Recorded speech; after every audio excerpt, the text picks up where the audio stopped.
Assalamualaikum warahmatullahi wabarakatuh. Perkenalkan, nama saya Andini Putri Tamara dari Prodi PGSD Fakultas Keguruan dan Ilmu Pendidikan dengan nomor induk mahasiswa 2024 14333, mata kuliah Kewarganegaraan, dosen pembimbing Dr. Haji Hendra Wijaya, SAG MPDI.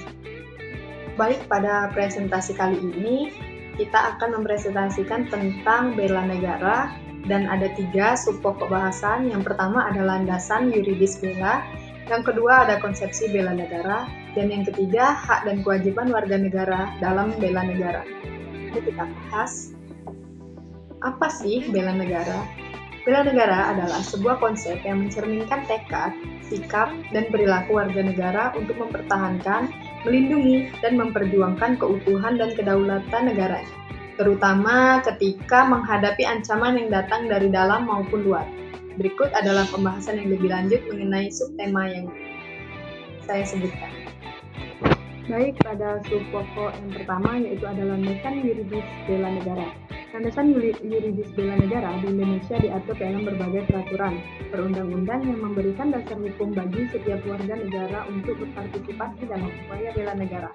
Beberapa dasar yuridis tersebut adalah 1. Undang-Undang Dasar 1945, khususnya Pasal 27 Ayat 3 yang menyatakan bahwa setiap warga negara berhak dan wajib ikut serta dalam upaya pembelaan negara. Yang kedua ada Undang-Undang Nomor 3 Tahun 2002 tentang Pertahanan Negara yang menjelaskan bahwa bela negara adalah hak dan kewajiban setiap warga. Ketiga ada Undang-Undang Nomor 23 Tahun 2019 tentang sumber daya nasional untuk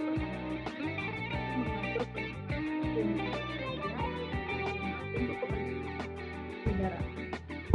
Subpokok bahasan yang kedua ada konsepsi bela negara. Konsepsi bela negara di Indonesia adalah upaya kolektif yang melibatkan elemen bangsa, baik sipil maupun militer, dalam mempertahankan kedaulatan negara. Konsepsi ini mencakup yang pertama ada kesadaran berbangsa dan bernegara. Warga negara harus memiliki kesadaran akan pentingnya menjaga persatuan, kedaulatan, dan keutuhan negara dari segala ancaman, baik yang bersifat fisik maupun ideologis. Yang kedua, ada cinta tanah air. Perwujudan bela negara dimulai dari rasa cinta terhadap tanah air yang tercermin adalah kesetiaan pada Pancasila dan Undang-Undang Dasar 1945. Yang ketiga adalah keyakinan pada Pancasila. Pancasila sebagai dasar negara menjadi pedoman dalam setiap aspek kehidupan warga negara, termasuk dalam upaya bela negara. Dan yang keempat ada kerelaan berkorban. Warga negara harus siap berkorban baik waktu, tenaga, maupun harta, bahkan nyawa demi mempertahankan keutuhan negara. Yang kelima, ada kemampuan awal bela negara. Setiap warga negara diharapkan memiliki kemampuan dasar, baik fisik maupun mental, untuk turut serta dalam upaya pembelaan negara. Yang ketiga, subpokok 3 yaitu hak dan kewajiban warga negara dalam bela negara.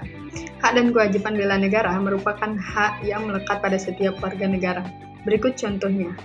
Hak warga negara. Setiap warga negara memiliki hak untuk dilindungi oleh negara, baik dari ancaman eksternal seperti agresi militer, maupun ancaman internal seperti gangguan keamanan. Hak untuk memperoleh pendidikan atau pelatihan dalam rangka bela negara yang dapat berbentuk pelatihan militer, pendidikan kewarganegaraan, atau kegiatan lainnya yang mendukung keadaan bela negara. Yang ketiga ada kewajiban warga negara.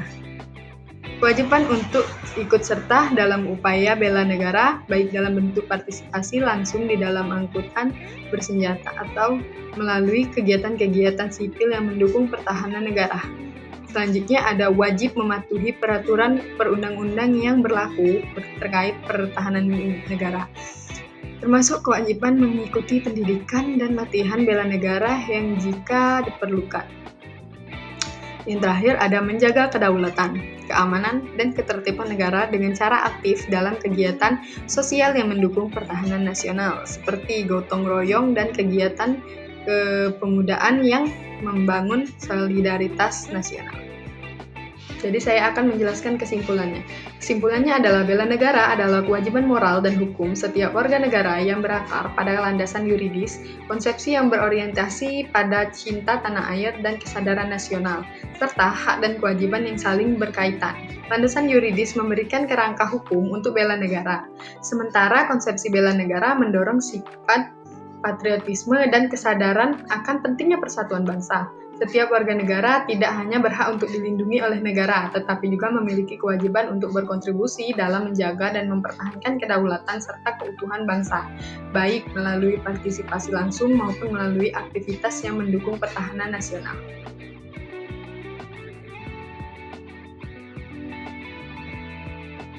Baik, mungkin itu saja yang bisa saya sampaikan. Terima kasih. Saya akhiri. Billahi taufiq wal hidayah. Wassalamualaikum warahmatullahi wabarakatuh.